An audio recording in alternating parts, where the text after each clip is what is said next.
일생 동안 당신이 반드시 읽어야 될 100권의 책 일당백. 오늘은 여러분께 요즘 우리 시대 가장 뜨거운 화두 중에 하나죠. 반지성주의를 전해드리도록 하겠습니다. 반갑습니다. 정프로고요. 네, 정각입니다. 네, 이지선입니다. 네, 자 오늘 일당백은 반지성주의. 혹시 우리 지선 씨는 들어보셨죠? 네, 들어는 봤는데 뭐 그 연설에서도 나왔었잖아요. 반지성주의. 대통령 연설. 네, 반지성주의가 도대체 뭐길래 반지성주의 하나 했죠. 네, 반지성주의가 뭐냐? 네. 그냥 뭐 단어 느낌만으로 볼 때는 어떤 느낌이에요? 반이니까 네. 지성의 반대. 그렇지. 그렇죠. 지성적이지 않은 네. 이런 느낌인 거죠. 네. 네.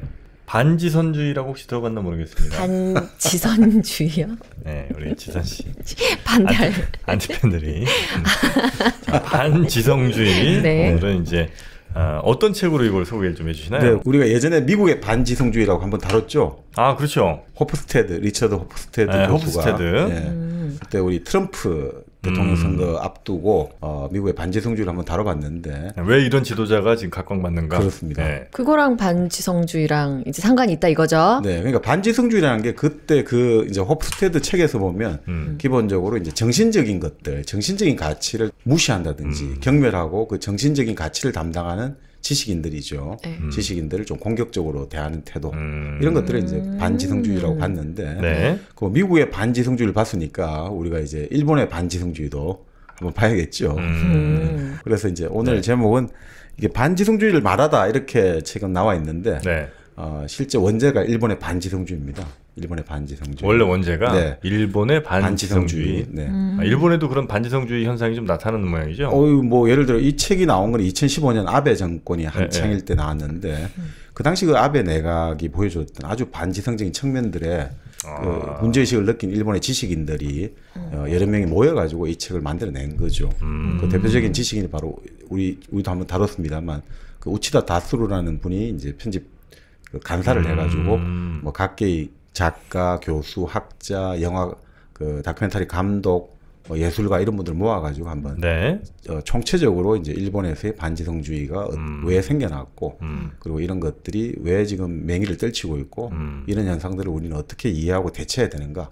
지금 바로 이게 우리나라 이야기더라고 읽어보니까. 아, 그렇습니까? 바로 지금의 우리 이야기를 일본에서 한 10여 년 전에 일어났구나 이런 생각이 많이 듭니다. 이 반지성주의가 지금 최근에 이렇게 있었던 거예요? 아니면 이 말 자체를 이제 화두를 꺼내니까 네. 반지성주의라는 그런 어떤 현상이나 말이 네. 언제부터 있었냐? 네. 사실은 우리가 역사적으로 한번 따져보자면 네. 그 20세기 이제 결국으로 초반으로 넘어가야 되거든요. 20세기 초반이요? 네. 그러니까 뭐냐면 당시 이제 1차 세계대전이 일어나고 나서 어마어마하게 많은 사람들이 죽거나 다쳤잖아요. 네. 한 2천만 이상, 2,600만 명이 죽거나 다쳤고, 자, 그런 사람들이 다시 이제 부상을 입은 사람들이 이제 도시로 다시 돌아갔죠. 자기 나라로. 그러니까 그때 사람들이 느낀 게 어마어마한 위기감을 느낀 거죠.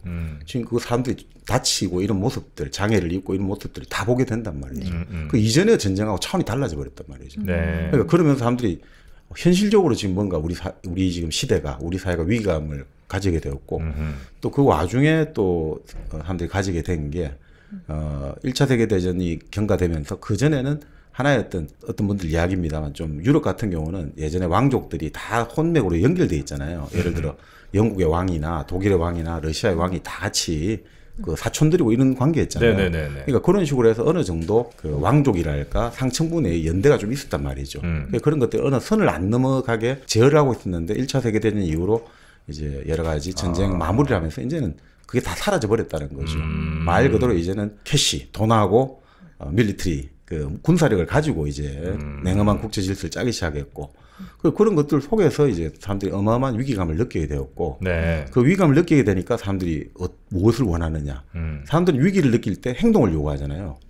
행동을 요구하려면 단순한 인식을 필요로 하거든요. 네. 무엇이 선이고 무엇이 악이냐. 무엇이 정이고 무엇이 불이냐. 이분법적이고 흑백 논리적인 것들을 선호하게 되면서 그때 나오게 된 게 바로 무솔리니, 파시즘이 나오게 된 거죠. 네네. 무솔리니가 이제 1922년 그 로마로 진군을 해가지고 권력을 접수하게 되고 영향을 받은 히틀러가 23년에 민원 폭동을 일으키고 16년에는 정권을 잡게 되고 그 전 세계적으로 이런 사람들이 어떤 식으로 권력을 잡았냐면 무조건 우리가 지금 못 살게 되는 것은 누군가 악의 세력이 있다. 이렇게 단정하는 거죠. 독일 입장에서는 유태인 금융가들이고 뭐 누군가의 어떤 외부의 적 때문에 우리가 못 살게 되고 그런 식으로 이제 사람들의 생각들이 뭔가 행동을 요구하게 되고 그리고 턱백 논리에 사로잡히게 되고 고민을 한다든지 야 우리 뭔가 그 통합을 위해서 노력해보자 우리 한번 좀 더 진지하게 고민해보자 이런 말하는 사람은 저 비겁한 기회주의자 저는 정말 행동하지 못하는 나약한 지성 네. 이런 식으로 지식인들을 아주 경멸하게 되는 분위기가 그때부터 시작돼서 지금까지 계속 오고 있는 거예요 사실상. 그런데 그 이후에 아시다시피 이제 세계 대공황이 왔고 2차 세계대전이 일어났고 또 냉전이 일어나고 이 와중에서 계속해서 사람들이 요구하는 거는 적과 아군 피아를 구분해 달라.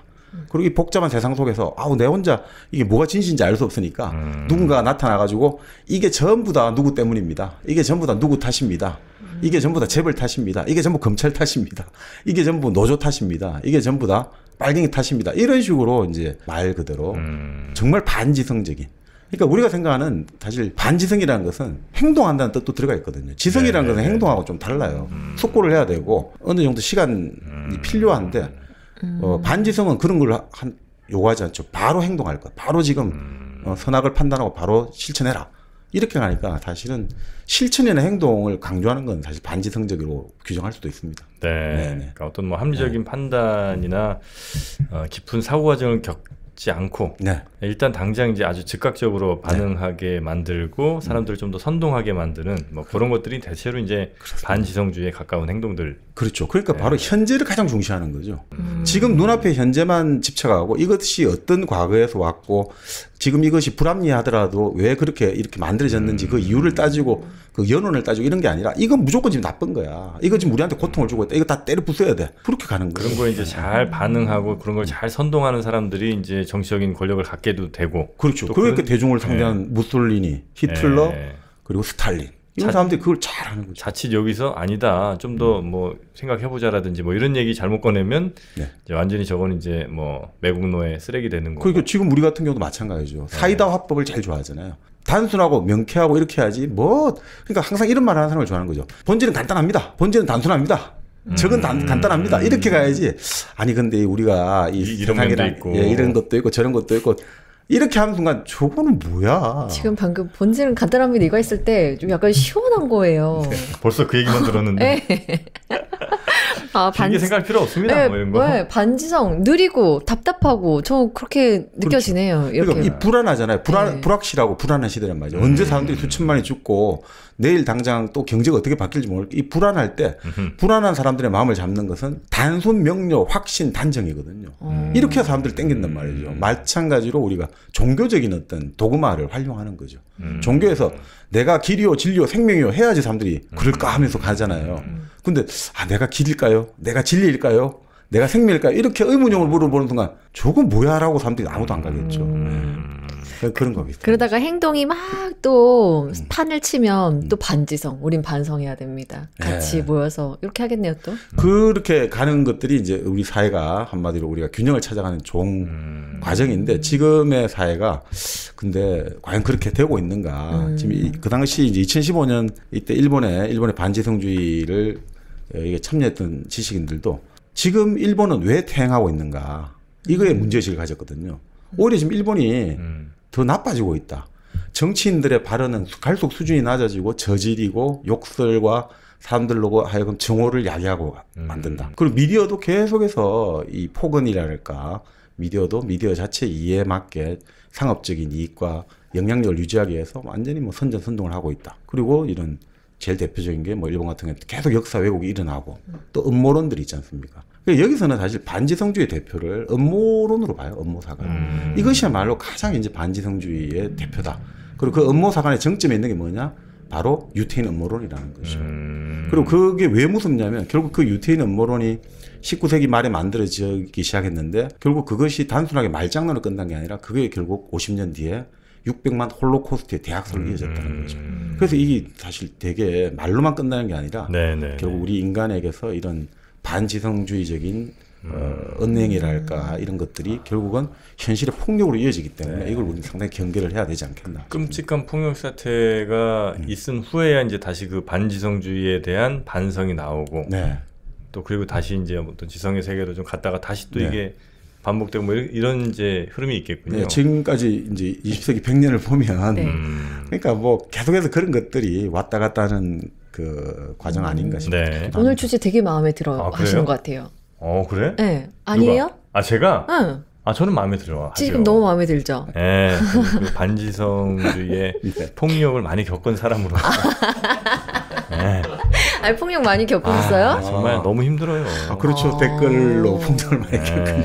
아니, 자기를 지성이라고 생각한다는 게 자체가. 이게 반지성주의인가?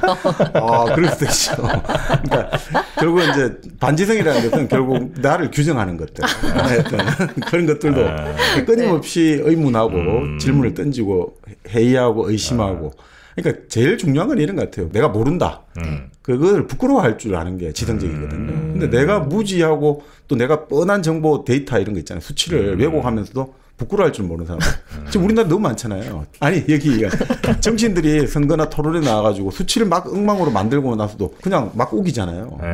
그러니까 이런 거 본래 그 부끄러워야 되잖아요. 우리가 만약 별거 아닌 것도 우리가 기억에 1910년인가 11년인가 이거 틀려도 되게 부끄러워하는 게 사람인데 그게 어때서? 그까짓 게 뭐라고? 이렇게 하는 무지와 왜곡을 부끄러워하지 않는 사람들. 이런 것 반지성적인 게 너무 많다라고 볼 수가 있죠. 알겠습니다. 반지성주의 오늘 아주 기대가 좀 많이 되는데 네. 반지성주의에 앞서서 먼저 해결해야 될 이 네. 단자연주의라고 혹시 아시려나 모르겠습니다. 단자연주의 알죠? 알죠. 네네. 단 하나의 자연주의입니다. 네. 오로지 그 자연, 유기농, 친환경 여기로만 가는 6월 2일이 마침 또 유기농데이입니다. 그런 데이가 있어요?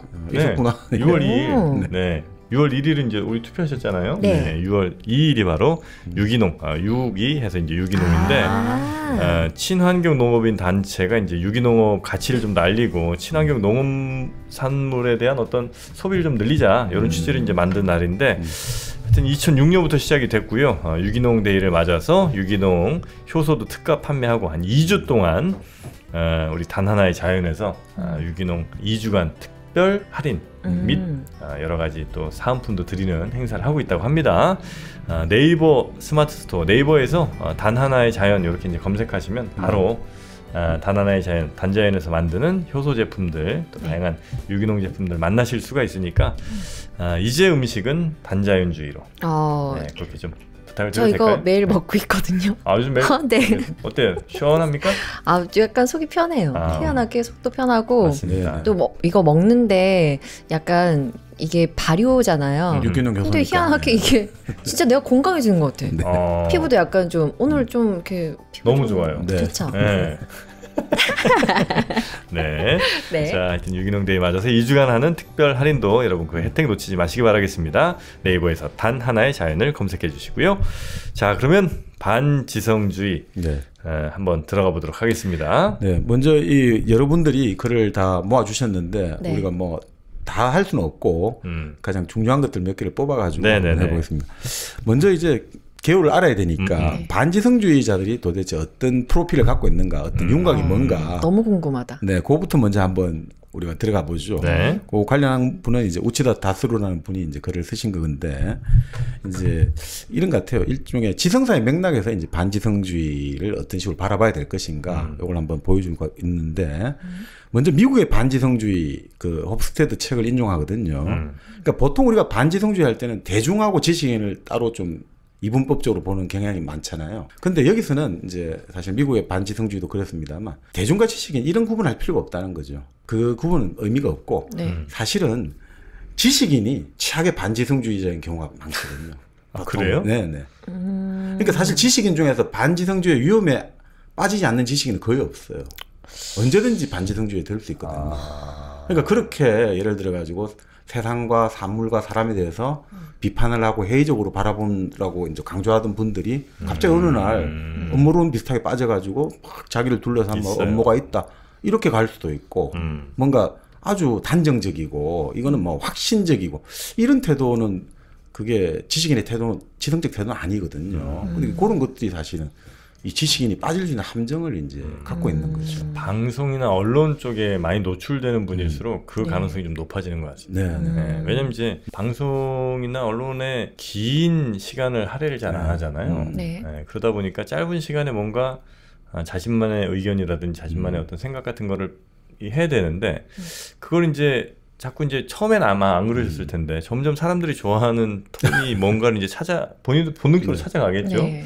그러다 보면 이제 언제 어떤 말에 댓글이 폭발하고 네. 어떤 얘기에 이제 방송 관계자들이 좋아하고 이런 걸 이제 아니까 점점 조금 더 자극적으로 가기도 하다가 이제 완전히 이제 한쪽 방향. 어차피 이제 안 되는 사람들은 설득 안 되는 거고 정말 내 얘기 열광해 주는 사람들 얘기 확 들어오는 그때쯤에 이제 약간 그 반지성주의로 돌아버리는.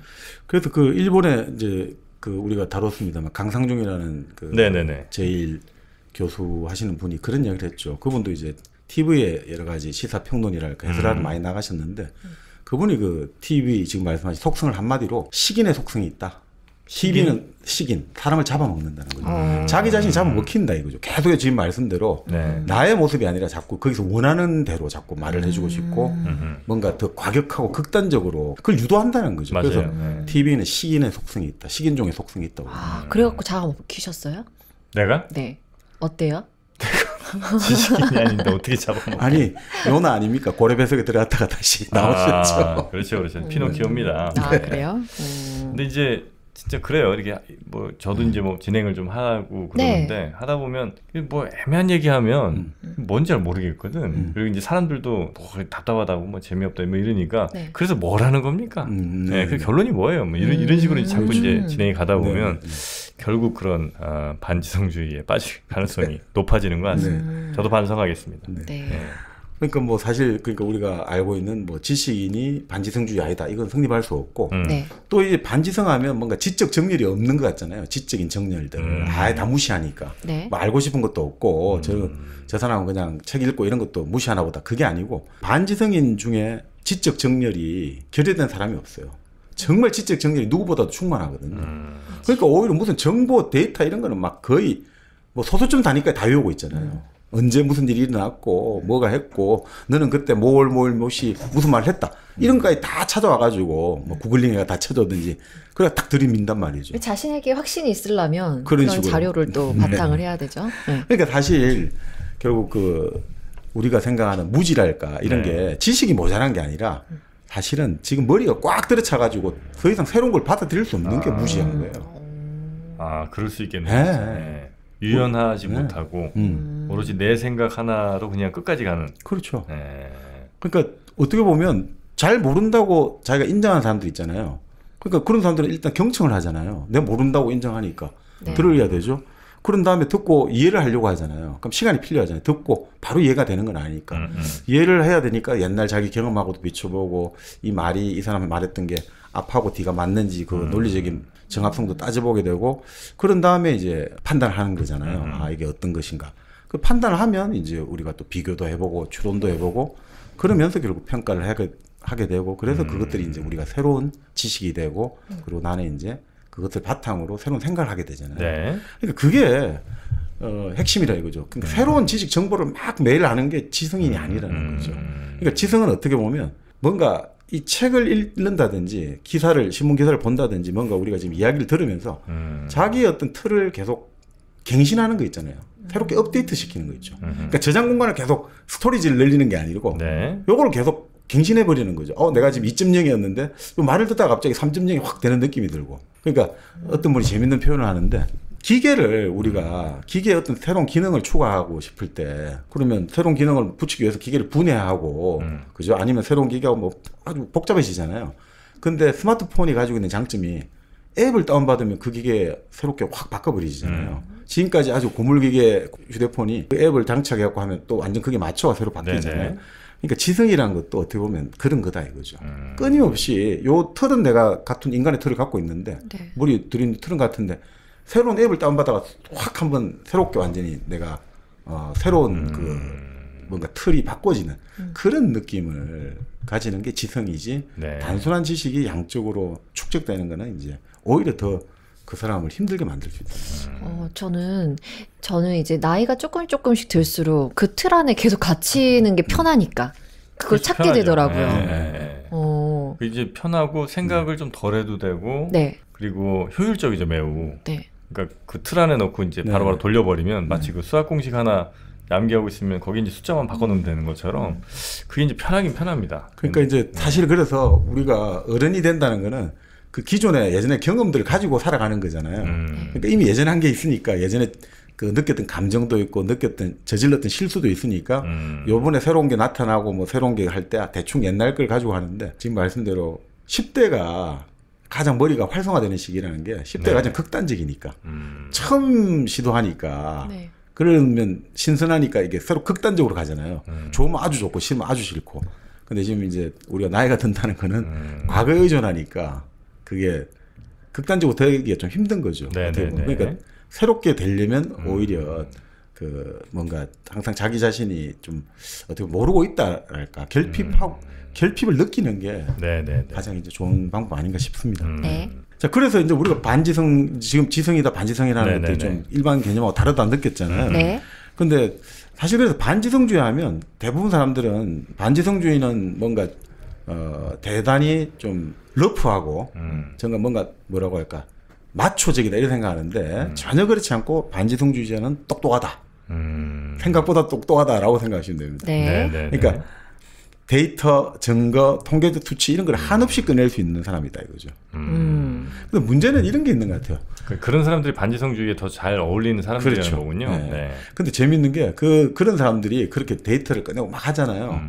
그럼 이게 그런 사람들하고 혹시 이야기를 해보시면 예전에 한번 그런 경험이 있는데 이게 이야기를 나눌수록 이게 마음이 되게 불편해지거든요. 재미가 없어지고. 아, 그런가요? 네. 아까는 좀 시원하다 뭐 이런 느낌 든다고 했었잖아요. 아, 그거는 이제 본질적으로 하는데 이야기를 나눠보면 볼수록 계속해서 요거 말하면 요 데이터가 있고 이렇게 하잖아요. 꽉 막힌 것 네, 같아서. 그러니까 뭐냐면 이게 뭐라고 할까 요지부동이라는 느낌이 드니까 대화를 한다는 거는 너와 내가 흔들릴 수 있다는 걸 전제로 하는 거잖아요. 네. 너의 말을 듣고 내가 생각이 바뀔 수 있고 내 기분이 좀 바뀔 수 있다가 돼야 되는데 이 사람이 수치만 계속 들이대고 그러니까 무조건 내가 맞다는 거잖아요. 그러니까 나는 절대 안 변할 거야 되잖아. 네가 무슨 말을 하든 내가 맞아. 그런 사람 앞에서 절망감을 느끼잖아요. 그러니까 여기 우체다 타츠루 글에 그렇게 나오는데 이 사람들하고 하면 자기 생명력을 갉아먹는 느낌이 든다는 거죠. 왜냐하면 네가 뭘 하든 간에 이미 진리는 정해져 있다. 여기에 정답은 정해져 있으니까 나는 네가 무슨 반응을 하든 신경도 안 써. 그 말은 대화하는 상대방을 하나의 어떤 같이 대화하는 그 하나의 사람으로서 대접을 안 한다는 것이고 그럼 결국 그 사람에 대해서 네가 있으나 없으나 나는 개의치 않아라는 식으로 너를 저주하는 거라는 거죠. 당신을. 그러니까 어떻게 그게 마음이 편해지겠냐 이거죠.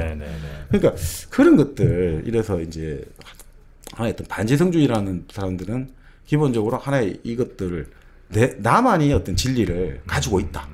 내가 시비를 판정한다. 이런 것들을 생각하고 그래서 자기가 되게 똑똑하다고 생각한다는 거죠. 그 대체로 제가 뭐 유튜브라든지 아니면 예전에 뭐 좌우를 막론하고 이제 이론가라는 분들 있잖아요. 이데올로그 나오는 분들 특징이 딱 이런 식이죠. 내가 무슨 말을 하든 간에 나는 코웃음 친다 이거죠. 네가 뭘 하든 간에 난 신경 안 써. 왜냐하면 너 말은 나 한 귀로 듣고 한 귀로 흘리고 남은 내 말만 할 준비가 돼 있다. 이런 느낌이니까 그 토론이 이제 제3자로서 볼 때는 재미가 있는데 당사자끼리 볼 때는 참 서로가 서로를 인간 대접 안 해야지만 저것들은 승립이 되는 거 아니냐. 근데 그게 이제 이분은 그렇게 보는 거죠. 그건 지성을 정말 잘못 이해하고 있다는 거죠. 마치 자기만이 지적이라고 생각하는데 여기도 그런 얘기예요. 인간의 특징은 사회적 존재잖아요. 지성도 집단적 현상이라는 거예요. 그러니까 우리가 어떤 사람하고 대화를 나눌 때 그 대화를 나누다가 갑자기 여러 가지 다른 생각이 들게 만드는 거 있잖아요. 예를 들어서 뭐 이 사람하고 이야기를 나누는데 갑자기 고향에 계신 어머니가 생각이 난다든지 이 사람하고 뭐 다른 말을 하는데 갑자기 뭐 예전에 뭐 사귀었던 애인이 생각난다든지 아니면 갑자기 배가 고프다든지 아니 갑자기 뭔가 집에 가서 청소를 하고 싶다든지 이런 다양한 걸 떠올리게 하면 그 대화는 상당히 성공한다는 거예요. 그거 자체가 뭔가 그러니까 that reminds me of another. 그러니까 한마디로 지성이라는 것은 나에게 뭔가 다른 거를 연상시켜 주는 게 지성이라는 거예요. 그게 그러니까 전혀 관계없어 보이는 것들을 지금 이 말을 듣는데 갑자기 생각나게 만들어주는 게 지성이라는 거죠. 아, 내 얘기를 내가 사람들이랑 얘기할 때 다 딴 생각하더라고요. 그 지성이에요. 지성이네. 지성이. 그러니까 꼭 지식이 많은 책 많이 읽은 사람이 이야기해서 그게 이제 지성이 아니고 예를 들면 제가 뭐 농부라면 그 사람한테 어떤 뭐 무슨 채소 얘기, 옛날에 먹었던 나물 이야기 이런 게 생각날 수 있게 하면 그것도 역시 뭐 지성이라고도 볼 수 있는 거군요. 그러니까 그게 결국 뭐냐면 그 사람으로 하여금 뭔가 작동하게 만들어줬다는 거죠. 뭔지 모르는데, 그러니까 우리 뇌라는 것은 아주 뭐 어마어마하게 많은 신경세포가 연합을 하기 때문에 우리가 지금 메커니즘 모르잖아요. 근데 뭔가가 우리가 말을 듣고 뭔가 연상이 되었고 뭔가가 떠오르게 만들었다면 그것은 적어도 그 사람으로 하여금 뭔가 지금 움직이게 만들었다는 거죠. 네. 그렇다면 그것은 기본적으로 대화라는 것들이 통하고 있다라고 봐도 무방하다는 거죠. 근데 만약에 어떤 사람이 딱 왔단 말이죠. 네. 그 예전에 저희 같은 경우는 직장을 처음 들어갔는데 이제 뭐 높은 분들이 와서 이제 한마디로 모아놓고 한 번씩 자기 이야기를 하잖아요. 앞으로 직장에 뭐 좋은 기자로서 어떻게 살아야 된다. 한 시간씩 이야기하는데 그때마다 이게 그때 한 10명 정도 이렇게 신입사원 기자들이 있었는데 조용하거든요. 지중원도 조용하거든요. 웃음소리도 없고 뭐 아무도 막 그냥 조용하단 말이죠. 그러니까 이게 뭐냐면 전형적으로 반지성적인 그 시간이라는 거죠. 물론 딴 생각은 어쩔 수 없이 많이 하긴 하겠습니다만 네네. 그건 이제 완전히 이 사람이 대화와는 무관한 딴 생각인 그렇죠. 거고. 네. 그러니까 대화를 잇기 위해서 저 말을 듣기 싫으니까 딴 생각을 해야죠. 저거 이거 빨리 끝나고 나면 뭐 해야지 이거지. 이 말을 들으면서 갑자기 내가 뭔지 모르지만 뭐가 생각났다 이런 게 아니라는 거죠. 그러니까 그런 게 뭐냐. 결국 그게 그 사람은 지금 이제 우리에게 아무런 어떤 활력을 주지 못하고 있다는 거죠. 그러니까 자기만의 지금 자리, 권위랄까 자기만의 어떤 고집이나 이런 것만을 고수하니까 사람들로 하여금 뭐 새로운 생각을 내게 못 한다는 거죠. 네네네. 그러니까 대부분의 이제 우리가 직장에서 회의를 할 때 이런 경향들이 많죠. 너희들은 받아 적어 내가 얘기할 테니. 네. 그런 경우 그러면서 꼭 회의를 자유롭게 의견 개진하라고. 그렇죠. 자유롭게 하면서 자기가 원하는 거 얘기 나올 때까지 끊임없이 하잖아요. 그런 분들도 있죠. 네, 맞아요. 반지성적이다 이렇게 볼 수가 있겠죠. 네. 그러니까 결국은 우리가 그 아까 말씀드린 대로 지적 정열도 있고 반지성적인 사람이 그리고 지적 정열도 있고 또 누구보다도 나의 이런 지식과 정보를 가지고 우리 좋은 세상을 만들자 이런 이상주의도 있다는 거예요. 물론 말로만 하지만 행동은 잘 안 하고 말로만 좋은 세상 만듭시다. 우리 모두가 주인이 되는 참 세상을 만듭시다. 말로만 많이 한다고 하는데 자 이럴 때 우리가 항상 이런 지적 정열과 이상주의적 태도가 종종 최악의 반지성주의를 한다는 거죠. 이게 참 딜레마예요. 그러니까 우리가 그런 말씀 많이 들었습니다만 지옥으로 가는 길은 선의로 포장되어 있다.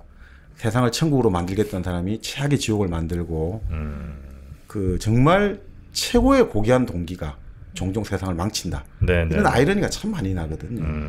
근데 이게 대표적인 게 이제 여기서 나오는 게 바로 반유대주의라고 보는 거죠. 반유대주의? 네. 나치. 나치도 있지만 사실 이 반유대주의는 역사가 좀 있죠. 19세기 프랑스에서 말이 나왔고 그걸 이제 러시아에서 또 그걸 시온 의정서라 해가지고 유대인들이 전 세계를 지배한다라는 것들이 여러 개 결부되면서 이제 완전히 그 유대인들이 한마디로 이런 거죠. 유대인들이 국제 정치, 경제, 언론 모든 어떤 권력의 그 네트워크를 만들어가지고 이 세계의 모든 일들을 배후 조종하고 있고 음모를 일으켜서 그때도 그 얘기가 있었어요? 19세기 말부터 된 거죠. 그러니까 지금은 있잖아요. 그런 얘기들이. 실제로 진짜 같기도 하고. 네네. 근데 그 얘기가 최근 얘기가 아니고 아주 19세기부터 있었던 얘기예요. 근데 사실 이게 이제 이 책에서 보면 이렇게 나오죠. 음모론은 옛날부터 있었거든요. 그러니까 그 옛날에 대표적인 음모론이 우리 그리스 로마 신화 보면 나오잖아요. 신들의 의도다, 신들의 뜻이다. 신의 음모죠, 그죠? 사실은 그 오이디푸스라든지 이런 비극들이 다 신의 음모잖아요. 네.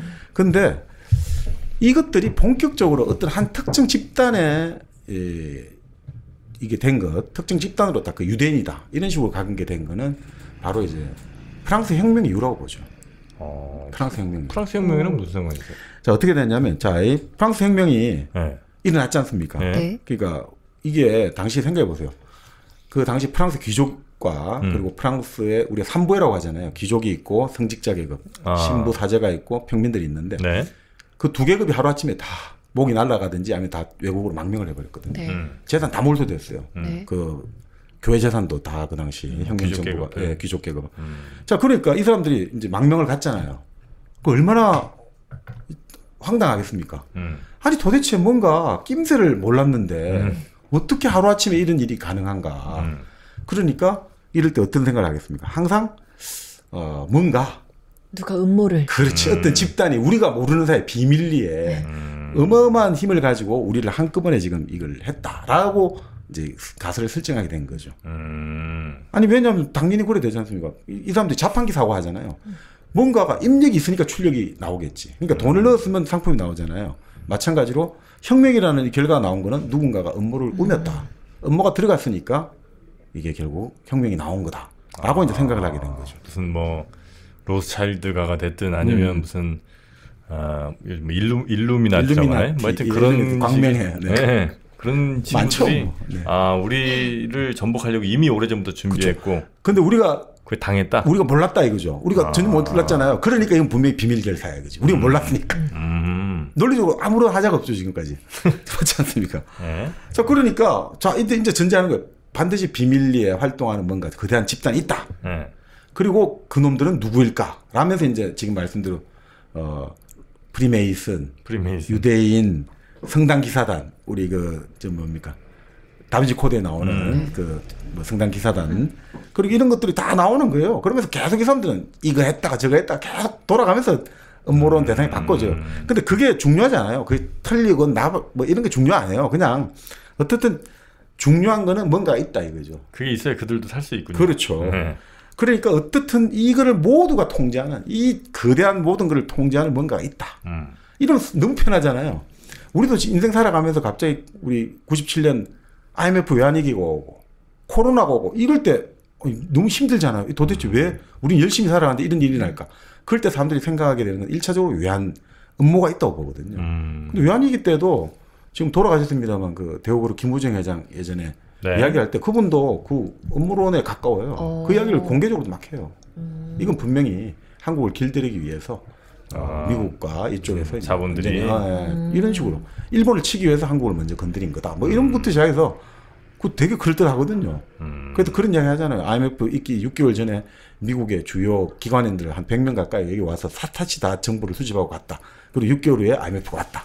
아주 그럴듯해요. 설득력 있고 실제 그런 일도 있었으니까. 그러니까 뭔가 사람들이 우리가 그런 거잖아요. 우리가 예상할 수 있는 사건에 대해서는 전문가의 지식과 정보가 유용하잖아요. 네. 근데 정말 예상하지 못한 사건에 대해서는 전문가의 지식과 정보는 아무 소용이 없잖아요. 그렇지 않습니까? 예상하지 못하는 전대미문의 일이 일어날 때 전문가가 무슨 소용이 있겠습니까? 그럴 때 이제 이걸 파고드는 게 우리가 너무 무력하고 무능하다라고 할 때 바로 음모 사관이 싹 트는 거죠.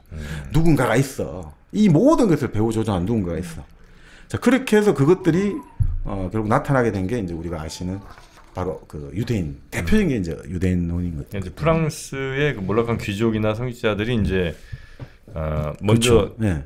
타겟으로 삼은 게 이제 뭐 이것저것 중에 이제 유대인이다. 그렇습니다. 그래서 이제 그들이 우리를 이렇게 멸망하게 만들었다는 이야기들을 계속 퍼뜨리는 거예요. 그렇죠. 그게 19세기 말에 아주 유명한 사람이 있어요. 에드와르 드리몽이라고 네. 이 저널리스트가 이 사람도 유대인 사주 밑에서 기자를 했는데 유대인 사주. 그 어느 날 알았다는 거죠. 지금 이 모든 걸 지배하는 게 유대인이라는 걸 이제 알았다 내가. 발견했다. 그 지금까지 내가 몰랐으니까 봐라. 이 모르는 채로 다 지배하고 있었던 거다. 말이 뭔 말인지 모르겠는데 하여튼 내가 지금까지 우리가 모르게 다 지배하고 있었기 때문에 우리는 지금까지 알 수가 없었다. 뭐 이런 식으로 논리가 나와요. 내가 지금까지 몰랐다. 너무 지배를 잘 교묘하게 해가지고. 네. 그래서 이 사람이 이런 말이 프랑스 혁명이 일어나고 나서 100년이 지났는데 그때 이제 누가 가장 덕을 많이 봤냐 이거든. 누가 가장 경제적으로. 그러니까 유대인이다 프랑스에서. 그러니까 유대인이 프랑스 혁명을 기획하고 실행했다. 라고 이제 결론이 지금도 코로나 지나면서 빌 게이츠 음모론 엄청 많잖아요. 요즘 그것도 빠져있구나. 아니요. 그건 아닌데. 얘기해줘봐요. 아니, 없어요. 빌 게이츠가 뭐 어떻게 했대? 아니, 근데 너무 많이 큰 부를 누리니까. 빌 게이츠가? 네, 코로나19 아니. 그래요? 아이, 몰라. 그러니까 코로나 사태로 빌 게이츠가 돈을 좀 많이 벌었대? 네네. 뭘로? 바이오에 투자해서. 그래? 네. 그래서 사람들이 빌 게이츠가 음모를 꾸미고 있다. 아니, 돈을 제일 많이 번 건 제약회사가 돈을 제일 많이 안 벌었습니다. 그 제약회사에 투자했다는 거 아니에요? 네. 그래가지고. 그럴듯해. 그렇잖아요. 그러니까 그 당시에도 유대인들이 돈을 너무 많이 쓸어가니까 자기들이 잃었던 것들을. 그러니까 저희들이 내 돈을. 그렇죠. 그러니까 이 코로나로 빌 일어났는데 게이츠. 이걸 도저히 이해가 안 되잖아요. 네. 우리는 너무 무기력하다, 무능하다 하는데 지금 딱 그렇게 빌 게이츠가 했다 이러면 너무 속이 시원해지는 거죠. 생긴 게 좀 이상했어. 아니, 요즘 얼굴 보니까 빌 게이츠 이상하더라고. 근데 이제 이런 논리가 일본에 재밌는 속담이 하나 있거든요. 네네. 바람이 불면 통장수가 돈을 번다. 바람이 불면 통장수, 나무통 만드는 장수가 돈을 번다는 거예요. 왜요? 자, 어떻게 되냐. 자, 바람이 분단 말이에요. 네. 바람이 붑니다. 바람이 불면 모래가 많이 날리겠죠. 네. 모래가 많이 날려가 사람들 눈에 들어갑니다. 그래서 사람들이 눈병을 많이 앓게 돼가지고 이제 시각장애자가 많이 생겨납니다. 자, 시각장애자가 많이 생겨나면 이 사람들은 생계를 유지하기 위해서 이제 일본에 삼위센이라고 현악기 같은 거 있죠. 악기. 네. 악기를 이제 연주를 해야 됩니다. 그러니까 삼위센을 많이 이제 만들어야 되는데 삼위센은 고양이 가죽으로 만든다고 하거든요. 고양이 가죽? 네, 그럼 고양이를 잡아야 됩니다. 네. 고양이를 많이 잡으면 쥐가 많이 생깁니다. 쥐가 많이 생기면 쥐가 나무통을 갉아먹습니다. 결과적으로 나무통을 많이 갉아먹으니까 나무통 장수가 돈을 많이 법니다. 그래서 바람이 불면 나무통 장수가 돈을 법니다. 이런 논리인 거죠. 거의 이게 뭐 네. 저 뭡니까 길면 기차, 그렇죠. 기차는 기차 빠르면 빠른 비행기. 비행기는 높다. 네. 높은 백두산이었나요? 아니, 높은 것은 하늘. 하늘이요? 하늘은 푸르다. 푸른 것은 바다. 바다는 깊다. 어디로 가셨어요? 높은 백두산으로 백두산이고. 갔는데. 저 구미는 좀 다르게 가군요. 아, 죄송합니다. 제가 역시. 구미 사람이라. 우리 백두산인데. 네. 자, 그러니까 이런 것들, 이런 어떻게 보면 이게 논리가 아니잖아요. 근데 어떻든 사람들 입장에서는 뭔가 시원하자 이거죠. 시원하다. 그래서 이 책이 처음 나오고 나니까 막 팬레터가 어마어마하게 이 드림목이라는 사람한테 왔대요. 내가 지금까지 나도 뭔가 내가 느끼고는 있었지만 말로 표현 못했던 걸 당신이 풀어줘가지고 다 이렇게 나와요. 속이 시원하다. 뭐 채증이 다 내려가는 기분이다. 이런 식의 뭔가 내가 지금까지 지적 갈망, 이 세상 왜 이런 일들이 벌어지는지 몰랐던 궁금증을 해소해 줘서 너무 감사합니다. 그러니까 정말 이 지적 욕구를 가진 사람들이 반지성적으로 가는 거죠. 그죠? 이 세상이 왜 이 모양 이 꼴이 됐는지를 알고 싶은 사람이 반지성이 가는 거죠. 그러니까 아예 세상 일 돌아가는 거 관심도 없는 사람은 그냥 그대로 그렇죠, 빠질 그렇죠. 필요도 없는데 네네. 뭐가 좀 잘 안 풀리고 네. 뭐 좀 이상한 것 같은데 그거 잘 모르겠는데 누군가가 그 관련된 뭐 얘기를 하면 네. 시원하게 얘기를 하면 이거구나라고 생각하고 오히려 그 약간의 나름 지식인이라고 생각하는 사람들이 그렇죠, 더 그렇죠. 쏠릴 가능성이 있겠군요. 그래서 바로 이게 이제 이 책의 그 논문 저자는 이렇게 말을 하는데 이 좀 외람되게 말하자면 결국은 왜 그렇게 지적 갈망 이 세상을 알고 싶은 사람들이 반지성이 되느냐 지금 말씀 그대로 자기들 수준의 지적 능력으로 이해할 수 있는 설명만 요구한다 이거죠. 뭔가 좀 복잡하고 뭔가 좀 종합적이고 뭔가 고민해야 될 건 딱 듣기 싫은 거죠. 그러니까 자기들이 원하는 설명을 딱 해주니까 너무너무 행복하고 너무너무 시원하다 이런 거다 이거죠. 그러니까 요즘과 같이 더 정보가 넘치고 더 복잡하고 이런 사회에서는 여기 뭐라고 해야 될까요? 이런 게 더 심해지는 거죠. 너무나 많으니까. 네. 근데 사실 프랑스 혁명만 해도 여기서 나옵니다만 자, 프랑스 혁명의 원인을 한번 보자 이거죠. 네. 자, 그 당시 프랑스 통치 시스템이 낙후했어요. 여러 이제 영국이랄까 이런 나라에서는 산업혁명이 일어나고 여러 가지 가는데 프랑스는 계속 절대 왕정 루이 그 14세 짐은 국가다 하는 것들이 계속 지어가고 있었어요. 그래서 지금 자본주의는 발달하면서 프랑스도 생산과 유통 구조가 변화가 되고 있는데 그걸 지금 못 따라가고 있는 거예요, 사회적으로. 네. 그리고 과학과 기술이 발전하고 있죠. 또 그 당시 시민혁명, 루소나 이런 사람들 계속해서 나오고 있죠. 또 혁명가들이 이제 출연하지 않습니까? 우리가 프랑스 혁명할 때 나왔던 뭐 지롱드 자코뱅의 그 혁명가들이 많이 나오고 있죠. 그런데 이런 것들에다가 제가 아는 것만 해도 그 당시 또 프랑스 그 사제 계급들의 비행을 고발하는 네. 그런 포르노성 소설들이 막 그때 범람했단 말이죠. 그래서 사실은 당신들이 그렇게 떠받드는 귀족이나 사제들이 이렇게 음탕한 짓 하고 있다. 이런 포르노 소설도 혁명한 원인이었고 또 그 당시 뭐 소금세를 과도하게 부과했다는 거예요. 소금에 대해 세금을. 그러면서 그게 또 하나의 혁명의 원인이었다. 또 미국 전쟁을 지원하면서 프랑스 재정이 좀 문제가 생겼다. 또 그 루이지애나 개발을 하면서 프랑스 그 주식 거품이 나가지고 그 영국의 그 사우스시 버블처럼 버블이 생겨가지고 당시 프랑스 재정의 거의 뭐 절반 가까이가 계속해서 이자로 지급되고 있었다. 그러니까 제가 아는 것만 해도 이렇게 많은데 이런 것들이 다 결부돼가지고 사실은 그런 복합적으로 된 게 프랑스 혁명이다라고 할 수 있지 않습니까? 네. 이런 설명을 아무도 원하지 않는 거예요. 아무도 이걸 듣기 싫어요. 시원하게 한마디로 뭐라고. 그냥 유대인들이나 아니면 누군가가 너가 뭐 원래 있다가 하루아침에 그냥 사람들한테 돈 줘가지고 혁명 이렇게 해서 다 망가뜨린 거야. 라고 하면 마음이 편안해지는 거죠. 네. 내가 남한테 설명할 수 있어야 내가 마음이 편하거든요. 어떤 이슈가 있는데 내가 그걸 대충은 알아들어도 이게 남한테 설명할 수 없으면 나도 답답하고 이제 그 자존심 상하고 그러는데 심플하게 딱 왔어. 누구한테 전달하기도 편하잖아요. 그거래. 이러면 이제 훨씬 더 그게 많이 잘 받아들여지지. 그렇죠. 그러니까 더 빨리 전파가 되겠군요. 그렇죠. 네. 그러니까 이럴 때 보면 이게 결국은 우리가 자꾸 바로 무시간적인 걸 원하잖아요. 바로바로 알기를 원하잖아요. 네. 시간이 흘러가는 것들 이걸 참아낼 수가 없잖아요. 근데 지성이라는 것은 결국은 시간이 관여할 수밖에 없거든요. 시간이 필요하다는 거죠. 그러니까 우리가 여기서는 참 이 아이들의 예를 드는데 그 아이들이 어릴 때 과학적 사고에 골몰하는 이제 사례를 들더라고요. 어릴 때 왜 어떤 아이들은 하늘에 구름을 살펴보고 어떤 아이들은 개미가 돌아다니는 걸 살펴보고 어떤 아이들은 꽃잎을 살펴보고 왜 이런 식으로 뭘 하나 지켜보는 애들이 있잖아요. 네. 근데 어떤 때 보면 애들이 갑자기 막 뭔가 빨려 들어가는 게 옆에서 보면 그럴 때가 있다는 거죠, 애들이. 그러니까 보통 그럴 때 애들이 패턴을 발견하고 자기들 나름대로 뭔가 가설을 세웠다는 거죠. 자, 분명히 지금 지켜보니까 요거 요렇게 하다가 요렇게 계속 요게 반복되고 있으니까 요 개미가 다음에는 요렇게 갈 거야 라고 생각했는데 그게 맞아떨어질 때라든지 그런 몰입을 했는데 자기 패턴을 발견하고 딱 그게 맞아떨어질 때 사람은 근본적으로 이게 막 이제 희열을 가지게 쾌감 느끼게 되는 그게 뭐냐면 결국 지성이라는 것은 그렇게 이제 하나의 자기가 가설을 설정하고 요것들을 한번 지켜보는 그 시간이 필요로 하거든요. 네. 자, 그런데 이 시간이 많이 걸린다는 거죠. 예를 들어 우리 수학에서 예를 들어 가지고 페르마의 정리가 1995년에 증명이 이제 된 걸로 알고 완전히 증명된 걸로 알고 있거든요. 360년 걸렸어요. 증명하는데. 페르마의 정리라는 책 있잖아요. 알아요? 네. 수학. 재밌던데 되게. 반수학주의 아닙니까 우리? 약간 수학 별로 안 좋아하시는 걸로 알고 있는데. 페르마의 정리 되게 재밌어요. 이렇게 하면은 확실하게 딱 얘기하는 거죠. 정리 공식은 기억나십니까? 아니 전혀 모르죠. 그런 건 중요하지 않거든. 읽었다는 게 중요하죠. 네. 그러니까 그런 식으로 그러니까 인간이라는 게 참 지성이 재밌는 게 직감적으로 뭘 안다는 거죠. 이거는 시간이 걸리지만 문제가 풀릴 수 있다라든지 이건 아예 이게 안 된다는 이게 묘하게 인간의 어떻게 보면 선천적으로 그게 좀 직감이 있다는 거예요. 그러니까 사실 문제라는 게 그런 거 아니냐 이거죠.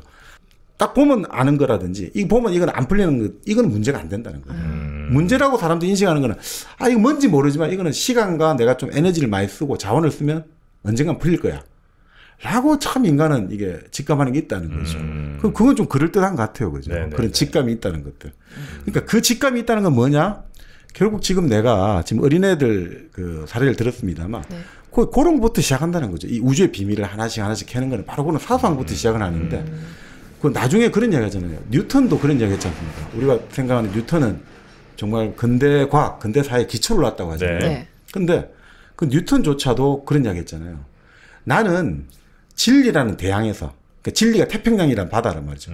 진리라는 대양의 그 바닷가에서 그 해변가에서 조개껍질 몇 개 준 어린아이에 불과하다 이거죠.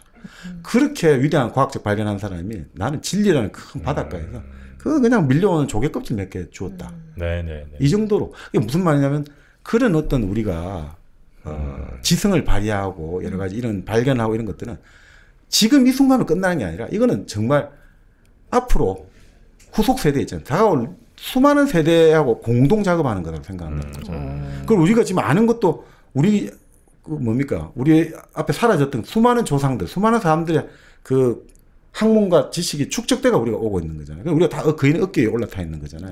우리가 사실 개별적 머리로는 2000년 전 그리스의 자연 철학자보다 우리가 더 똑똑하다는 보장은 없지만 우리 더 많이 알고 있는 이유는 우리는 그 거인의 어깨를 올라타 있기 때문에 더 많이 보는 거잖아요. 바로 그렇게 지성이라는 건 협동 작업이라는 거죠. 눈에 안 보이지만 미래 오는 사람하고 반드시 이게 같이 일을 할 수 있을 거야라는 연대감을 느끼는데 그래서 이제 결국 사람들은 그걸 통해서 결국 사람들이 이것들이 하나의 우리가 인간이 사회적 존재라는 의미가 단순하게 우리가 먹고 살기 힘드니까 서로 모아가 살자 이게 아니라 결국 우리는 보이지 않는 무언가하고도 우리는 협동 작업을 미리 지금 하고 있다. 보이지 않는 저 과거 사람들의 이걸 통해서 우리는 지금 이걸 하고 있고 또 그걸 통해서 또 우리는 미래에 보이지 않는 누군가에 넘겨주고 있다. 패스를 해준다. 그렇죠. 이게 바로 지성이라는 거죠. 이게 지성이고 이런 연대감을 느낄 때 사람들은 감동을 느낀다는 거죠. 근데 그것이 아닌 사람들 이런 사람들이 흔히 말하는 반지성인 거죠. 오로지 자기밖에 모르는 사람들. 이건 다 내가 알아낸 거라고 생각하고. 네. 그러니까 자기가 무조건 이겨야 되니까 토론할 때 무조건 공격이 되는 거죠. 안중이 없는 거예요. 다른 사람들 안중이 없고. 오로지 지금 현재 내 눈앞에 보이는 사람 앞에 나는 무조건 이겨야 돼. 이런 사람이 반지성적인 거죠. 그 지성적인 사람들은 토론을 그런 식으로 하는 건 아니라는 거죠. 네네네. 그러니까 어떻게 보면 제가 여기서 느낀 게, 그러니까 까미가 그 사람이 반항을 하는 조건을 그렇게 이야기를 했거든요. 네. 사람은 자기 자신이 굴욕을 느끼는 거 있잖아요. 내 개인적으로 굴욕을 느끼고 모욕당하고 이런 건 참고 넘긴다는 거예요. 생각보다. 네. 오히려. 근데 사람이 어느 순간에 선을 넘어버리는 거는 자기 개인적인 걸 넘어서는 뭔가 굴욕과 모독을 느꼈을 때 반대 사람은 반항을 한다는 거죠. 노예 상태로 있다가 주인에게 반항하는 게 길들여져 있잖아요. 그런데 갑자기 어느 순간에 넘어서는 이유는 단순하게 자기 개인의 어떤 생명이랄까 이익과 관계될 때는 참을 수 있다는 거예요. 근데 그것이 보다 자기와 자기를 넘어서는 더 큰 누군가하고 연결된다. 상위 가치와 연결될 때 오히려 사람은 이제 선을 넘어선다는 거죠. 자기의 안위를 넘어서서라도 그건 내가 지켜야 될 것이 있다고 생각하고 반항을 한다는 거죠. 그래서 어떻게 보면 이게 그 결국 그 공자도 예전에 그런 이야기 했습니다만 그 어느 날 시내가인가 강물가를 보고 강물이 쫙 끊임없이 흘러간다 이거죠. 저걸 바라보면서 저걸 봐라 이거지. 강물이 끊임없이 흘러가듯이 도도 끊임없이 흘러가고 인간의 노력도 끊임없이 되고 결국 사람이 끊어지지 않고 사람은 배움이란 것이 끊임없이 간다는 거거든요. 그러니까 그런 의미에서 결국 여기서 지성이라는 것은 결국 뭐냐. 보이지 않는 무엇하고 연대한다는 느낌이다. 내가 연결되어 있다는 느낌. 이게 결국은 네. 지성이다 이거죠. 근데 지금 말씀대로 나 혼자라고 생각하고 나 혼자만이 이게 지적인 거라고 생각하는 사람은 말 그대로 자본주의가 난 괴물이 될 수 있다. 잔악괴. 네. 누군가와 연결되어 있다는 게 얼마나 중요한지 잠시 광고 보고 와서 더 말씀드리겠습니다. 퇴소하던 날은 정말 기뻤어요. 제가 고대하던 날이었기 때문이었는데 기차가 출발을 하는데 그때 눈물이 나더라고요. 마음 둘 곳이 없다라는 생각. 여러분의 독립은 몇 살이었나요? 보육원의 아이들은 만 18세가 되면 시설을 나와 홀로 살아가야 합니다. 어른이 되기는 아직 이른 나이. 곁에 아무도 없다면 그것은 자립이 아니라 고립입니다. 18. 홀로 어른이 되어야 하는 아이들을 위해 함께 해주세요. 아름다운 재단은 18 어른의 건강한 자립을 응원합니다. 아름다운 재단 18 어른 캠페인. 네, 아름다운 재단 18 어른 캠페인. 이분들도 우리 사회와 다 연결이 이렇게 되어야 되는데 그게 이제 쉽지 않은 경우들이 굉장히 많습니다. 아주 지금 시점으로 보면 굉장히 어린 나이에, 굉장히 젊은 나이에 이제 사회에 이렇게 내던져지기 때문에 이런 것들을 우리가 조금 더 따뜻한 손길로 그리고 연대의식으로 한번 이분들에게 관심을 좀 가져야 되지 않을까 싶네요. 18 어른 캠페인 아름다운 재단과 함께 했습니다. 그렇게 이제 지식의 연대. 그렇습니다. 연대를 가져야지 결국 인간은 그것이 이제 결국 사회적 존재가 되는 것이고 우리가 말하는 이성을 공적으로 사용하는 거죠. 공적으로 사용한다는 것, 그걸 통해야지 인간은 자기 정체성을 확인받을 수 있거든요. 그러니까 인간이 내 먹을 거, 내 출세할 거 이것만 생각하는 사람은 절대로 자기 존재, 정체성을 확인할 수가 없어요. 그것은 동물도 할 수 있는 거니까. 그러니까 결국 인간은 타인과의 연대를 통해서만이 자기 정체성이 보장이 되는 거죠. 개런티를 할 수 있는 거죠. 내 스스로 나는 나다라는 걸로는 절대 성립할 수가 없어요. 그래서 여기서 나오는데, 그럼 우리가 재밌는 말이 로빈슨 크루소가 그 무인도에서 혼자 살잖아요. 그 가가지고 자기가 과학자가 됐어요. 그래서 논문을 엄청나게 많이 발표했어요. 무인도에서. 그럼 이때 로빈슨 크루소를 과학자라고 부를 수 있냐 없냐. 이게 이제 과학 철학자 칼 포퍼가 제기한 질문이었거든요. 과학자를 부를 수 있겠죠. 혼자 어떻게 부를 수 있는? 스스로 과학자라고 칭하면 과학자인 거지. 나 스스로? 네. 정프로님이 생각하시는 그런 거 있잖아요. 예를 들어 남이 하는 거 하나도 중요하지 않아. 아니 근데 그건 좀 다른 얘기인데 내가 네. 예를 들어서 그 무인도 혼자 갔어요. 나 혼자 마이크 잡고 얘기를 해. 나는 방송인이야. 얘기할 수 있지만 그게 과연 방송인이라고 얘기할 수 있냐는 거죠. 할 수 있지. 그래요? 이렇게 꽉 막혀 있는 게 반지성입니다. 네. 근데 그거는 타인과의 관계 속에서 의미나 가치를 찾을 수 있는 일일 수는 있는 것 같은데. 근데 사실 네. 혼자 방송을 한다 하더라도 반드시 그건 제3의 독자를 상징하고 있는 거죠. 눈에 보이지 않는 독자를 상징할 수도 있죠. 예를 들어서 네. 그 반드시 내가 혼자 말한다 하더라도 나는 그때 말을 할 때 또 눈에 보이지 않는 누군가를 상징할 수는 있거든요. 네. 근데 여기서 이제 칼 포프는 과학자가 될 수 없다고 봤거든요. 왜냐하면 과학적 방법이 결여되어 있다는 거예요. 과학적 과학적 방법이요. 방법이. 무슨 말이냐면 자, 논문을 쓰고 실험을 하고 논문을 썼잖아요. 그럴 때 뭐냐면 이 과학적 방법이라는 건 뭐냐면 자기 자신 이외에 다른 사람이 그 성과를 타인의 검증을. 그렇죠. 검사를 할 수 있어야 되고 또 자기가 하다 보면 우리가 생각하는 과학은 순수하고 완전히 객관 이게 아니고 그 실험 과정에서 자기의 바이어스 편견이 들어갈 수가 있어요. 자기 편향이. 그렇죠. 예. 그러니까 그런 것들을 결정 이게 뭐냐 검사할 수 있는 사람이 없다는 거예요. 자기 자신. 그렇다면 과학자가 아니죠. 과학적 방법이 아닌 거죠. 네. 그러니까 과학이라고 할 때는 우리가 객관성, 재현성이라고 하잖아요. 나 말고 다른 사람이 해서 똑같은 결과가 나와야 된단 말이죠. 근데 여기는 지금 나밖에 없잖아요. 이럴 때 과연 그 재현성이나 객관성의 문제가 보정이 될 수 있냐 이거죠. 그러니까 이거는 과학자가 아니다. 그러면 이런 과학적인 객관성 자체도 우리가 사람이 여러 사람 협력이 없이 안 되는 건데 네. 우리가 지성이라고 말할 때 나 혼자로 승립한다는 것은 가장 반지성적인 태도가 될 수밖에 없는 거죠. 이 반지성이라는 어떤 이 개념을 지금 막 들었잖아요. 반지성주의자라고 해야 되나? 그 사람들은 자기들이 반지성이라고 생각 안 할 것 같은데. 당연히 그렇겠죠. 예, 그러니까 왜냐하면 아까 말씀드린 대로 나는 누구보다도 지적 갈망이 있고 지적 정열이 있고 나는 이 세상을 어떻든 나의 주장을 통해서 좋은 세상을 만들고 싶다. 이상주의가이기 때문에 자기들은 그거를 인정 안 하죠. 그러니까 인정 안 하기 때문에 이 사람들은 어떻게 하냐면 인정 안 하고 아까 말씀드린 대로 자기가 이 순간에 이기는 것이 오로지 이제 자기의 지적인 우위랄까 지성을 검증한다고 보잖아요. 그래서 이 사람들이 과잉 논쟁이란 거죠. 논쟁을 너무 오버한다는 거죠. 이 경우는. 그러니까 왜냐? 지금 눈앞에 이 상대를 이겨야지만 모든 게 다 결정되는 거니까. 댓글 같은 데 보면 가끔 이제 그렇게 싸움 붙을 때가 좀 있죠. 네. 네, 그래서 서로 이제 자기 증거를 막 갖고 와. 네. 내 주장에 뒷받침되는 네. 사진도 갖고 오고 어디 뭐 무슨 기사도 갖고 오고 네. 다 그렇게 하면서 이제 계속 싸우던데. 그렇죠. 예. 그러니까 그거 싸움하기 위해서 어떻게 하느냐? 여기도 나옵니다만. 그래서 간단히 조금만 찾아보면 들켜버릴 거짓말, 근거 빈약한 데이터, 그리고 그 지금 말하는 거하고 부합하지는 사실을 막 끌어와가지고 막 그냥 늘려놓는다는 거죠. 그러니까 조금만 시간 들여갖고 찾아보면 다 그게 판가름 나는데 그건 중요하지 않은 거예요. 왜냐하면 지금 이 순간 이겨야 된다 생각하니까. 이런 사례가 되게 많거든요. 특히 정치인들이 토론회에서 불리한 뭐가 몰리면 갑자기 수치를 왜곡해가지고 막 자기한테 유리하게 말하고 지금 잘못된 건데요.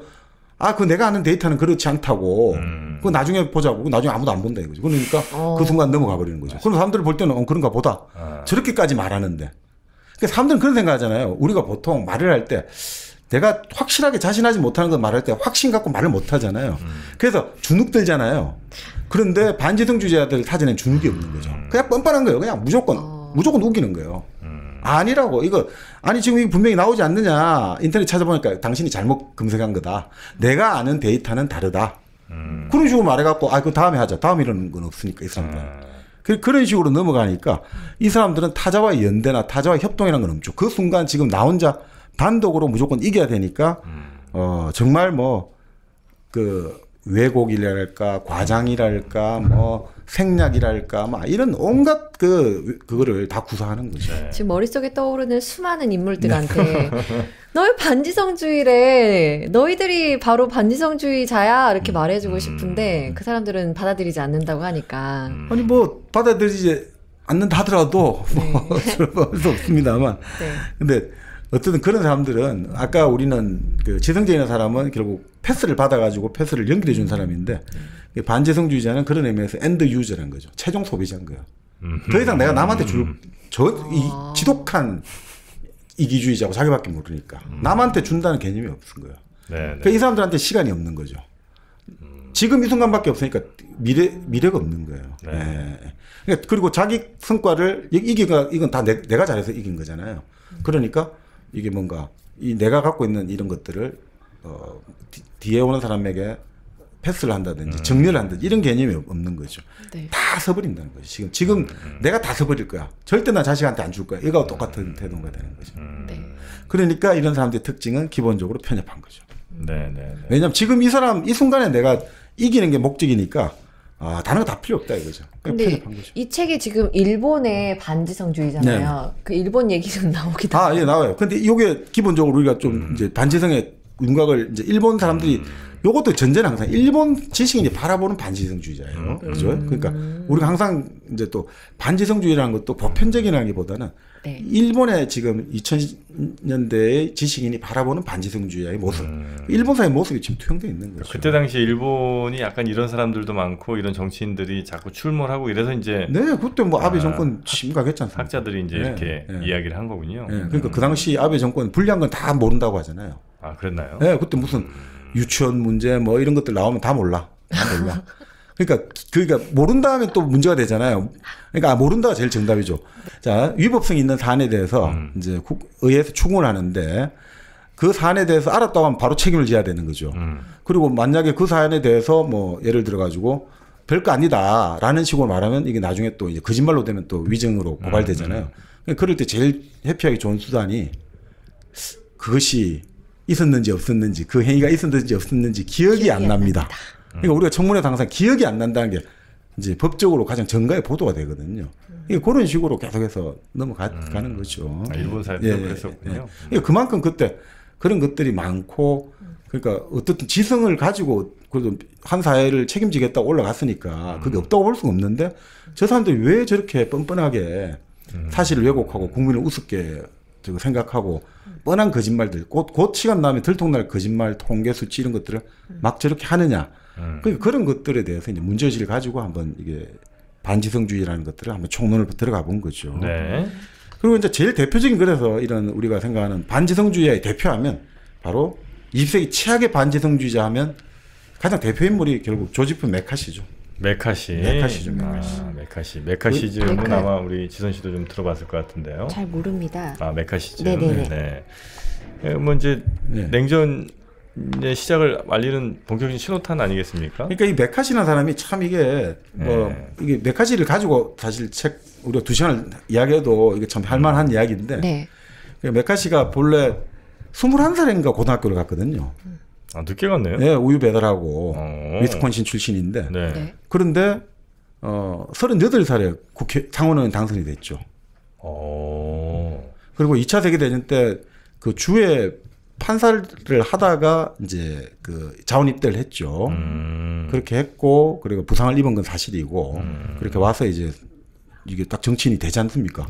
야, 그 판사를 하다가 2차 세계대전에 또 갔다가 부상을 입었다. 그러니까 바로 국회의원 됐는데 그 이후로 자기가 재선하기가 힘들었다 이거죠. 그래서 어떻게 할까 일종의 자기를 후원해주는 선거 컨설턴트, 선거 직업적인 컨설턴트가 아니라 뭐 신부님도 있고 학자도 있고 이런 사람들하고 이야기를 하다가 이걸 해볼까 저걸 해볼까 하다가 한 사람이 야 그냥 공산주의자를 때려잡겠다고 네 아젠다를 잡아라 해가지고 그때부터 시작했는데 완전히 그게 공전의 히트를 치게 된 거죠.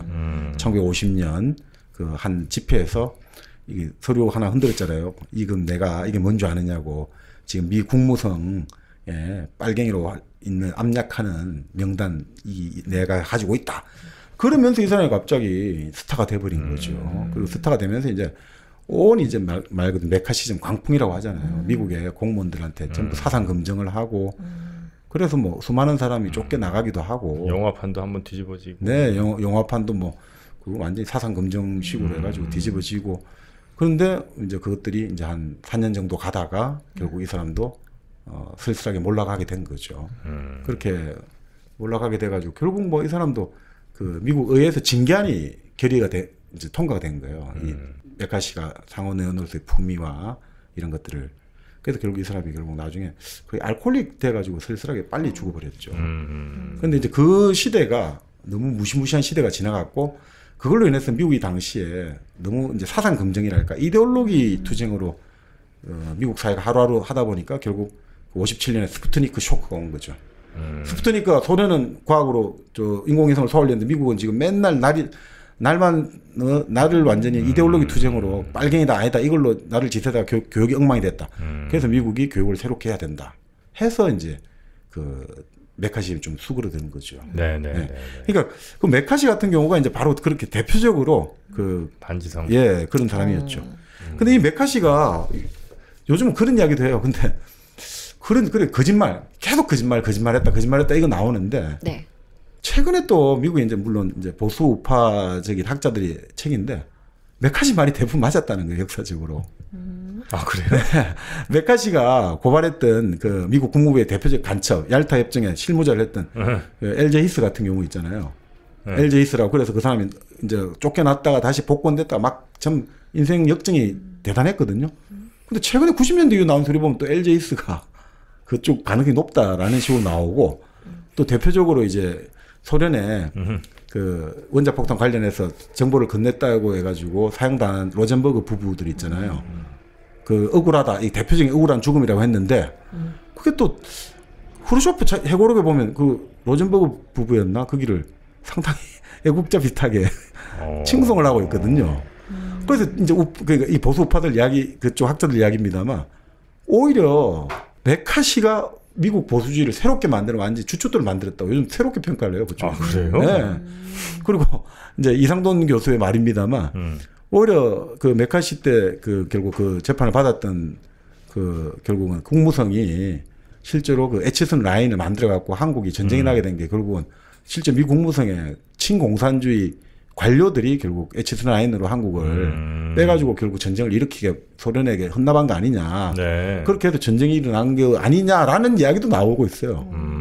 그래서 오히려 메카시 때문에 한국의 위치가 입장이 오히려 살아가지고 오히려 투자를 이제 결국 54년 한미 상호 방위 조약도 되고 오히려 그러니까 뭐 그런 웃지 못할 이야기를 하고 계십니다만 네. 메카시한테 한국은 덕을 입은 거 아니냐 이런 이야기도 하는 사람도 있습니다만 참 이게 잘 모르겠어요. 그러니까 결국 이것도 뭐 우리가 뭐 그 당연히 메카시의 그 부정적인 효과에 대해서는 철저히 비판하고 분석해야 되지만 또 이런 이야기도 있다. 그러니까 참 역사라는 거는 정말 다양한 각도에서 봐야 될 것 같다는 생각이 많이 듭니다. 네. 메카시에 대한 재평가 있는 줄은 몰랐습니다. 아니 그래서 저도 네. 그렇더라고요. 네.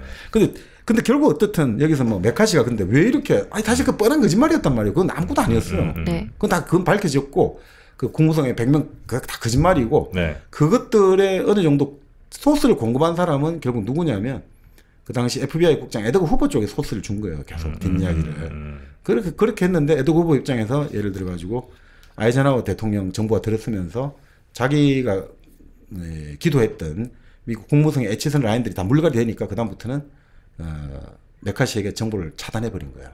그 메카시가 이제 완전히 정보가 끊어지니까 지금까지는 그래도 어떻든 조금씩 그 진짜 정보는 아니지만 뭐 사돈의 팔촌까지 FBI가 다 조사를 하다 보면 누구 친척에 뭐 사회주의 사상 이런 건 있을 거 아닙니까? 그걸로 압박을 할 수 있는데 그게 다 끊어지니까 이제 메카시가 더 이상 안 되는 거죠. 자, 그런데 어떻든 그럼에도 불구하고 어떻게 이 일개 시골 상원의원이 이렇게 큰 위력을 발휘했나? 결국은 이렇게 봐요.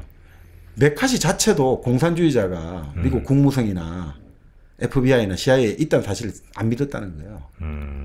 그러니까 본래 사람은 논쟁을 할 때 자기가 말하는 거 안 믿는 사람이 이긴다는 거죠. 자기가 말하면서 자기 안 믿는 사람이 이긴다는 거예요. 왜요? 네. 왜냐하면 그런 거죠. 보통 사람 아까 말씀드렸듯이 보통 사람 심정으로는 확신이 없을 때 말을 못 한다 이거죠. 보통 사람들은. 네. 그런데 저 사람 저렇게 자기가 단정적으로 말하지 않냐 이거죠. 그러니까 연기를 하는 거죠. 지금 메카시는 자기 하는 말은 연기라고 생각하니까 그렇게 해서 확신 갖고 이야기하니까 사람들은 그러니까 저래 확신 갖고 이야기하는 거 보면 당연히 진실일 거다라고 이제 생각을 하게 한다는 거죠. 그러니까 메카시는 자기 하는 말이 본래 내가 하는 말이 진실일 수도 있고 아닐 수도 있는 건 조사를 해봐야 되잖아요. 네. 근데 메카시는 그러니까 이건 뭐 사실 나도 모르겠는데 누가 준 거 말하는 건데 어쨌든 내가 그걸 인식하고 있으면서 내가 이거를 하나의 어떤 지금 내가 여기서는 무조건 이걸 몰아친다라고 생각할 때는 오히려 절대 주눅이 안 된다는 거죠. 주눅이 안 된다는 거죠. 한마디로 말하면. 그러니까 이게 그런 말씀인가 네. 내가 정말 믿고 뭐 이러면 그냥 내 소신에 의해서만 이게 얘기를 할 텐데 그게 아니라 오히려 이게 확실치 않은 상황에서 내가 이걸 강력하게 어필하기 위해서는 더 나를 더 마치 확신하고 있는 것처럼 더 연기를 해야 되고 그러다 보면 상대방을 더 압도할 수도 있는 그렇죠. 가능성이 좀 있다. 그러니까 본래 이게 그런 이야기 하지 않습니까? 연기하는 사람하고 그러니까 예를 들어 정치인하고 연기자가 정치인 흉내 낼 때 연기자가 정치인 흉내 내는 게 더 그럴듯해요. 더 잘해요, 사실. 뭐 그럴 수 있죠. 보기에.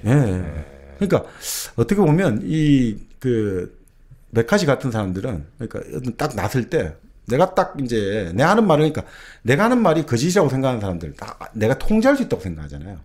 자유자재로 내 그 지금 말을 통제할 수 있다고 생각하면 이게 거침이 없거든요. 이거는 거침이 없어요. 내가 통제할 수 있으니까. 근데 내가 이게 진짜일까 가짜일까 생각하는 사람은 통제가 안 되잖아요. 그러니까 항상 이랬다가 아니야 내가 지금 좀 실수한 것 같은데 내가 좀 이 말은 좀 이렇게 계속 머뭇거리게 되거든요. 내 머릿속으로. 근데 연기하는 사람들이라든지 이렇게 내가 그 뭔가 지금 여기서 내가 할 역할이 있다. 내가 거짓을 말하든 뭐 이렇게 하는 사람들은 주눅을 안 들죠. 그러니까 진실이 아니라 역할에 충실하는 사람들 이런 사람들은 오히려 더 확신에 찬 모습을 보여줄 수 있으니까. 그러니까 저희들 같은 경우 우리 예전에 20세기에 뭐 저도 최근에 무솔리니나 이런 사람들 연설을 들어보면 그냥 하여튼 그냥 땡ቋ 지르는 거예요. 고함을 지르고 그냥 오로지 그 명령형이고 확신적이고 당위적이고 절대 이런 건 없어요. 머뭇거리는 그 뭔가 회의적이라든지 이런 의존은 절대 안 한단 말이죠. 네네네. 그리고 지금도 뭐 대표적으로 뭐 우리가 언론이라든가 이런 유튜브랄까 여러 가지에 보면 선동하는 사람들의 특징은 절대 머뭇거리는 게 없어요. 오히려 고함 지르고 사람들의 감정을 유도하고 또 고함을 안 지르더라도 끊임없이 계속 한 방향을 몰고 하는 게 분명히 있는 거죠. 네네. 그러니까 이 사람들은 항상 반복을 하죠. 반복을. 계속 똑같은 소리 하는 거죠. 말을 똑같이 하는 것도 있고 사고 패턴도 똑같고 업무를 안 하면 계속 업무인 거죠. 어떤 때는 뭐 업무했다가 어떤 때는 요거 갖고 들어왔다 계속 업무의 형식은 안 바뀌는 거죠. 업무의 이제 그 주체들은 계속해서 바뀌지만 계속해서 이제 업무를 제기하는 거죠. 근데 왜 그러느냐? 계속 반복을 해야 시간을 정지할 수 있잖아요. 반복을 하면. 우리 시간은 기본적으로 뭡니까? 변화잖아요. 변화잖아요. 근데 아까 말씀드린 대로 반지성주의자의 핵심은 시간이 변화되면 다 붕괴하잖아요. 지금 이 사람들은 그 순간을 이기기 위해서 온갖 모든 왜곡과 조작을 다 감수하는데 시간 지나서 차분차분 다 차근차근 따져보면 다 드러나잖아요. 그러니까 이 사람들은 무조건 시간을 정지시켜야 되겠죠. 시간을 정지하는 방법. 실제 시간, 물리적 시간 정지 못해도 인간의 시간을 정지하는 방법은 딱 하나죠. 반복을 하면 되잖아요. 계속 똑같이 하면. 그러니까 끊임없이 계속 같은 말을, 같은 소리를 계속 하는 거예요. 자, 이거 누구 때문인지 아죠? 이거는 누구 때문입니다. 그런 거 있잖아요. 자, 이번에 우리 일 잘못된 건 누구 때문입니까? 검찰 때문입니다. 이번에 이건 누구 때문에 잘못된 겁니까? 북한 때문에 잘못됐습니다. 계속 똑같은 레퍼토리잖아요. 한쪽마다. 이게 우리가 지금 잘못하는 게 뭐 때문입니까? 북한 애들이 맨날 이래서 그렇습니다. 우리가 지금 계획이 잘못되는 이유는 뭡니까? 검찰이 맨날 그래 잘못해서 똑같은 그게 되는 거죠. 계속해서. 왜냐하면 인류는 태고적부터 우리가 보세요. 같은 음악, 같은 리듬에, 같은 멜로디에, 같은 동작을 계속 반복하면 사람이 어떻게 됩니까? 무아지경에 빠지잖아요. 우리가 구달 때 보세요. 같이 계속 벌쩍벌쩍 뛰죠. 그럴 때 우리가 엑스타시가 되거든요. 황홀 된다. 그러니까 마찬가지로 반복을 해야지 인간의 시간의식 마비되는 거예요. 반복을 해야. 자, 뭐냐 하면 똑같은 겁니다. 지금 우리한테 자, 내일 선거일이란 말이죠. 근데 지금 계속 6.25 북한의 남침 계속 틀어주고 있어요. 계속. 일주일 전부터 계속 틀어줘요. 그럼 어떻습니까? 지금 시간이 50년으로 가는 거예요. 지금 막, 제일 지금 심각한 문제는 막 북한에 이걸로 가겠죠. 그럼 시간을 정지시키는 거죠. 그죠? 북한에서 계속해서 끊임없이, 일제히, 식민지 강조하고 미제의 철천지 원수 강조하는 게 뭡니까? 시간을 정지시키는 거예요. 그래야 통제를 할 수 있잖아요, 국민들은. 지금 우리는 여전히 1950년이다. 지금 우리는 여전히 일제 강점기에 항일 무장투쟁을 하는 고난의 행군을 하고 있다. 이렇게 해야 사람들이 견뎌낼 수 있거든요. 끊임없이 사람을 잡아놔야 돼요. 이 시간이 절대 변하면 안 돼요.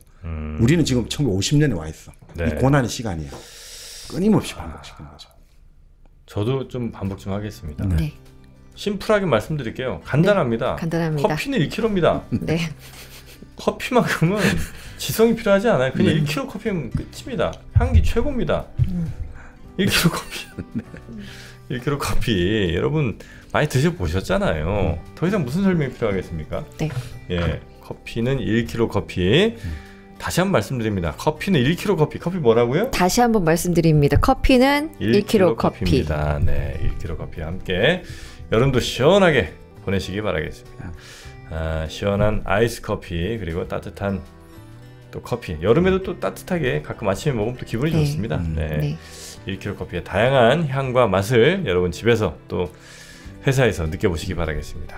안 사주면요 회사 사장님한테 말씀하세요. 1kg 커피 1kg 커피 반복해서 말씀하십시오. 1kg 커피 오늘도 일당백과 늘 함께하고 있습니다. 포털 사이트에서 1kg 커피를 검색하시기 바랍니다. 네. 자, 네. 이 반지성주의, 네. 일본의 반지성주의 네, 얘기를 네, 지금 네. 하고 있는데 네. 거의 뭐 우리 얘기로 들리는 게 뭐 대부분인 것 같습니다. 네, 이게 뭐 결국 기본적으로 반지성주의 패턴은 이제 2부에서 말씀드리겠습니다만 네. 이게 지금 세계적인 조류거든요. 지금 결국 이제 신자유주의 그 이후에 사회 자체가 중산층이 붕괴되고 네. 또 지금 대학에서 학문이 인간주의, 휴머니티즈, 인문학이 붕괴되면서 이 전 세계적으로 이제 이런 반지성주의는 지금 만연할 수밖에 없다 이렇게 볼 수가 있죠. 자, 그럼 2부에서 저희가 이 반지성주의의 또 다른 모습들을 같이 한번 재밌게 살펴보기로 하고요. 네. 1부 마무리하면서 네. 또 우리 시청자분들께 또 청취자분들께 플로 청취자에게 들려드리고 싶은 음악이 있습니까? 반지성주의자들에게 자두의 대화가 필요해. 대화가 필요해. 자두. 네. 네. 알겠습니다. 네. 혹시 있으실까요? 생각이 안 나네요. 네. 저는 너와 결혼까지 생각해요. 왜 그 노래가 나오는겁니까?